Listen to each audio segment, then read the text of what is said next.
Muhammad wa ala nabiyina wa imamil muttaqin sallallahu alaihi wa sallam. Allahumma shalli ala sayyidina Muhammad wa ala Muhammad. Subhanaka la ilma lana illa ma 'allamtana innaka antal alimul hakim. Rabbi shrah li sadri wa yassir li amri wahlul 'uqdatam min lisani yafqahu qawli. La haula wa la quwwata illa billahil 'aliyyil 'azim. Bapak-bapak sedayana, para remaja dan anak-anak muda yang kami hormati tempat mulia ini, alhamdulillah, bersyukur alhamdulillah, baru saja kita membaca hadits al-Aqtas dan juga bacaan hadits al-Haddad dan juga maulid Sibudurar, yang mana semuanya itu haruslah kita niatkan karena Allah Subhanahu wa Ta'ala, agar amal-amal ibadah kita tidak sia-sia. Semoga amal ibadah kita semua diterima oleh Allah Subhanahu wa Ta'ala.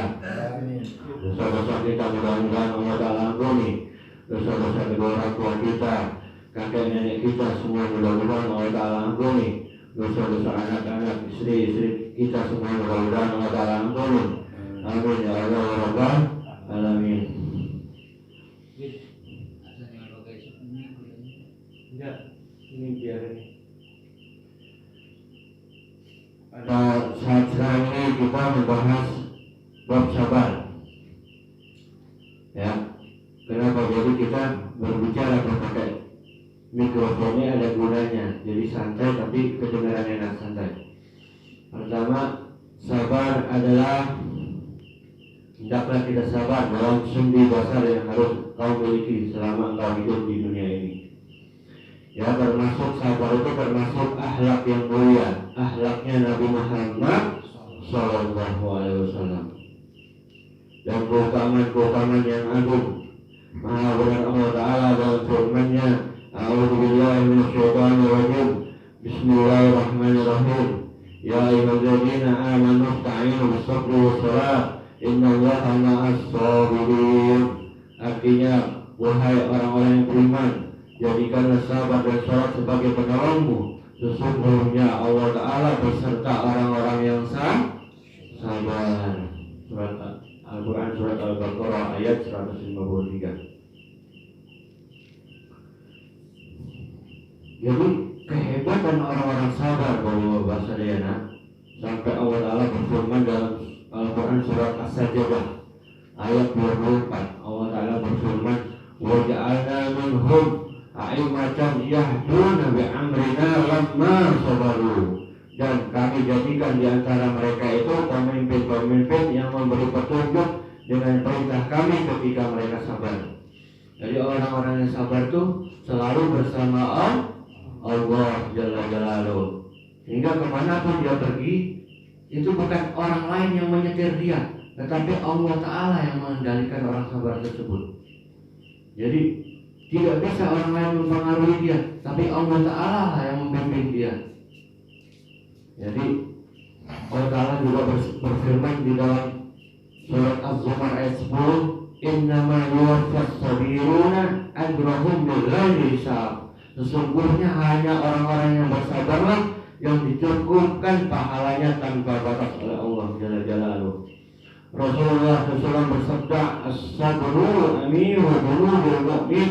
Artinya sabar itu menjadi panglima tinggi bala tentaranya orang-orang yang beriman. Rasul bersabda pula, "Fisabri ala ma takrahu khairun katsir."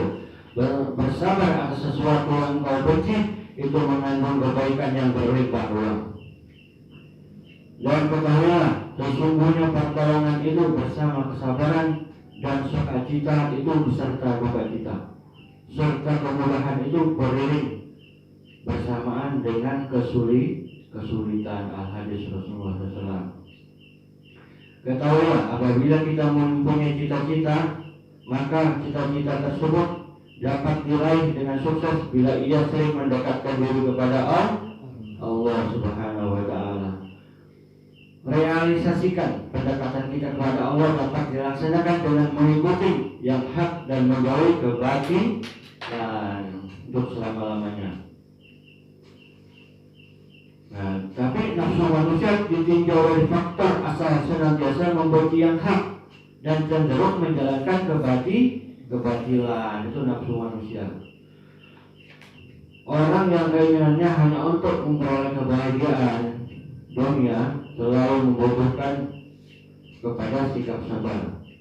Terkadang ia memaksa dirinya untuk mengikuti kebenaran dan terkadang memaksanya untuk menjauhi kebatilan. Sabar itu terbagi atas 4 bagian. Yang pertama, sabar mengerjakan ketaatan kepada Allah Subhanahu wa taala. Secara batin diperoleh dengan cara bersikap ikhlas, tulus hati dan khusyuk. Dan secara lahir diwujudkan dengan kerutinan, kerajinan dan selalu berpijak pada syariat agama Islam.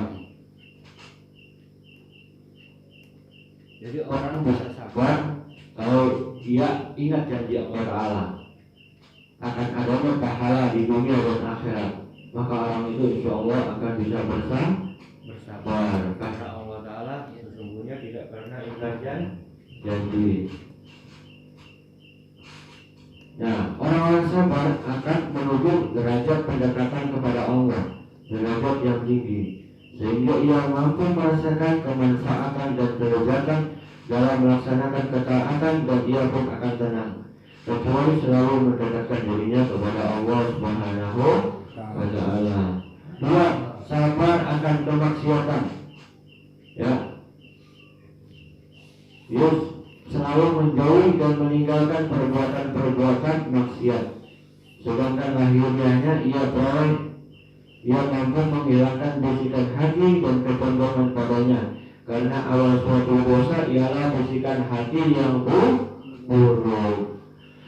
Jadi bapak sekalian, ya, anak-anak bapak-bapak kita semua, bisikan hati ada di dalam hati kita. Pertama, hati kita ini diperbutkan oleh banyak makhluk Allah Ta'ala. Pertama, bisikan setan yang terkutuk. Kedua, bisikan malaikat yang ditugaskan oleh Allah Ta'ala menjaga hati kita. Ya, tetapi apabila kita suka maksiat, maka malaikat pergi dari hati kita, mendekatlah bisikan setan ke dalam hati kita.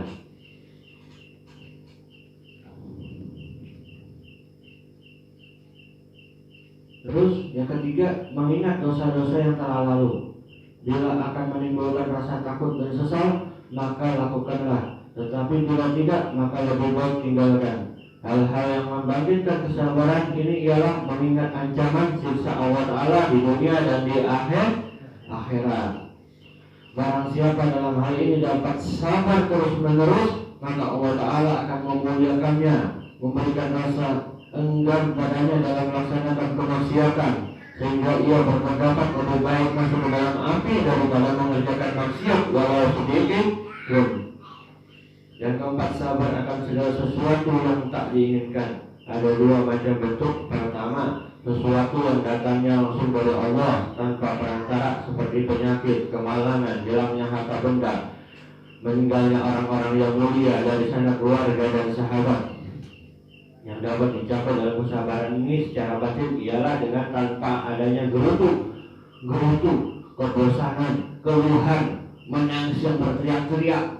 Sedangkan hasil secara lahir ialah tanpa adanya pengaduan pada sesama makhluk.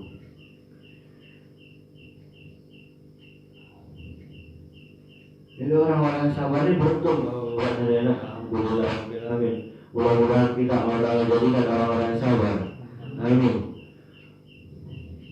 Gangguan-gangguan yang datang dari sesama makhluk seperti diganggu jiwanya, kehormatannya dan hartanya, kesempurnaan dalam kesabaran ini ialah dengan menahan diri daripada sifat marah murka pada si pengganggu jika ia seorang muslim. Jangan sekali-kali ya kita membalas kejahatan orang dengan kejahatan lagi, dan jagalah lidahmu untuk tidak mendoakannya kecuali dengan doa-doa yang baik. Bersabarlah dan kendalikan dirimu dan maafkan tindakannya agar kau mendapat pertolongan dari Allah Azza wa Jalla dan dapat pahala dari Allah Subhanahu wa taala. Dengan kesabaran seperti ini, ia akan mengetahui keutamaan menekan kemarahan dan kebengisan, mengetahui hikmah disakiti orang lain, dan keistimewaan memberi maaf pada orang lain. Allah Ta'ala berfirman, Bismillahirrahmanirrahim, wa man afa wa aslaha wa ajruh 'ala Allah innahu la yuhibbuz zalimin. Artinya, barang siapa yang memaafkan dan berbuat baik, maka pahalanya atas tanggungan Allah Subhanahu wa Ta'ala. Sesungguhnya Dia tidak menyukai orang-orang yang berbuat zalim.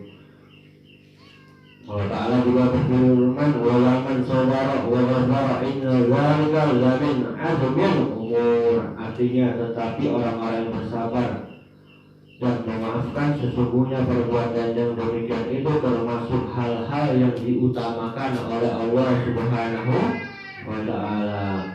Rasul bersabda, ya, barang siapa mampu mengekang kemarahannya padahal ia dapat melaksanakannya, dia dapat membalasnya, maka Allah Ta'ala akan memenuhi hatinya dengan kesejahteraan dan keimanan.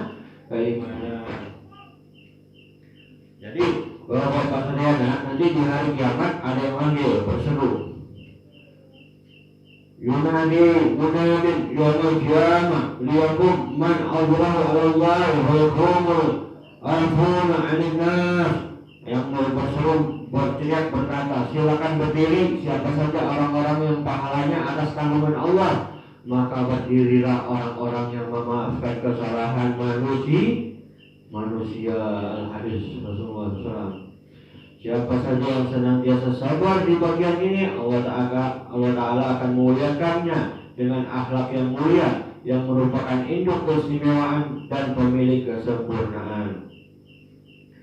Jadi Rasul bersabda, tidak ada sesuatu pun yang lebih berat ditimbangan di akhirat daripada berakhlak mulia. Jadi paling beratnya timbangan kita, amal-amal kita itu yang paling berat ditimbang di yaumul qiyamah adalah akhlak yang mulia. Dan sesungguhnya hamba Allah Ta'ala niscaya sampai dengan akhlaknya yang mulia ke derajat orang yang ahli sholat dan ahli puasa. Al-Hadis. Rasul bersabda pula, ahabbukum ilayya wa akramukum minni majlisan yaumil qiyamati ahsanukum khuluqa. Artinya, yang paling aku cintai dan paling dekat denganku tempat duduknya di hari kiamat adalah kamu yang paling mulia akhlaknya. Itu sabda daripada Nabi kita tercinta, Kanjeng Nabi Muhammad sallallahu alaihi wasallam. Ibnu Mubarak radhiyallahu anhu berkata, akhlak yang mulia dapat ditunjukkan dengan wajah yang berseri-seri, berusaha mengabdikan dirinya demi kebaikan dan tidak menyakiti sesama makhluk. Al-Imam Al-Ghazali radhiyallahu anhu berkata, akhlak yang mulia ialah kemantapan hati yang dapat menghasilkan aktivitas positif dengan mudah. Jadi hati ini, Bapak-bapak sadayana, ya ini itu sangat penting untuk kita pelihara, kita jaga ya kebersihannya, karena orang-orang yang berhati bersih maka bisa Allah jadikan sebagai wali-walinya Allah Subhanahu wa Ta'ala. Jadi kita enggak perlu minta pandangan yang macam-macam, yang penting kita jalani perintah Allah dengan tulus ikhlas, ya, dengan sabar, dengan syukur, ya, lillahi ta'ala, maka niscaya Allah Ta'ala akan memuliakan orang-orang yang sabar dan berakhlak mulia. Terus sabar dari syahwat. Nah ini banyak orang kan menurutin syahwatnya. Hubus syahwat minan nisa wal banin. Ya, orang-orang itu manusia Allah ciptakan cinta kepada syahwat dan anak-anaknya, cinta kepada anaknya. Khususnya di sini anak laki-laki. Banin. Kalau barat anak perempuan. Ya, khususnya di sini banin anak laki-laki. Kita sedang sayang kepada anak laki-laki karena merasa anak laki-laki itu paling susah diberat mendapatkannya. Nah, ini Allah hiasi diri kita agar kita tuh condong kepada cinta kepada syahwat dan cinta kepada anak laki-laki kita. Nah, kita harus menjauhkan diri kita untuk tidak berpikir dan tidak cenderung ke arah sana. Secara lahir ialah dengan tidak mencari dan mengejarnya. Nah, Dari kesabaran ini akan muncul kesadaran bahwa mencari dan memanfaatkan kesenangan dunia dapat melalaikan seseorang dari mengingat Allah Subhanahu wa Ta'ala, serta dapat melalaikan orang dari beribadah kepada Allah. Dan hal ini dapat menjerumuskan dalam kesyubhatan, keharaman, ketamakan pada dunia. Barang siapa bersabar untuk menjauhi hal-hal yang menimbulkan syahwat, Allah Ta'ala akan memuliakannya dengan mengeluarkan syahwat dari hatinya hingga ia mampu berkata seperti perkataan sebagian orang-orang makrifat, yaitu aku menginginkan supaya aku dapat meninggalkan sesuatu yang kuinginkan sehingga tak satupun keinginan yang ada dalam diriku, sehingga keinginannya untuk dunia hilang dari dirinya. Yang ada hanya keinginan Allah Subhanahu wa Ta'ala pada dirinya, hingga dia ikuti keinginan Allah Ta'ala, apapun diikuti. Suruh Allah wudu, suruh Allah sholat, suruh Allah zakat, suruh Allah baik sama tetangga, baik kepada semua manusia, dia baik, diikuti keinginan Allah, maka ditanamkanlah pada hatinya orang tersebut ma'rifatullah, ya, bisa dijadikan hatinya yang bersih tadi oleh Allah, dijadikan wali-walinya Allah Subhanahu wa Ta'ala. Itu saja dari Al-Fakir, ya. Kalau ada kurang lebihnya dari kami mohon dimaafkan, mudah-mudahan bermanfaat, ya, untuk Al-Fakir khususnya dan umumnya untuk semuanya yang hidup dekat pulau ini. Amin. Wabillahi taufiq wal hidayah. Assalamualaikum warahmatullahi wabarakatuh. Pak, silakan, fadhal.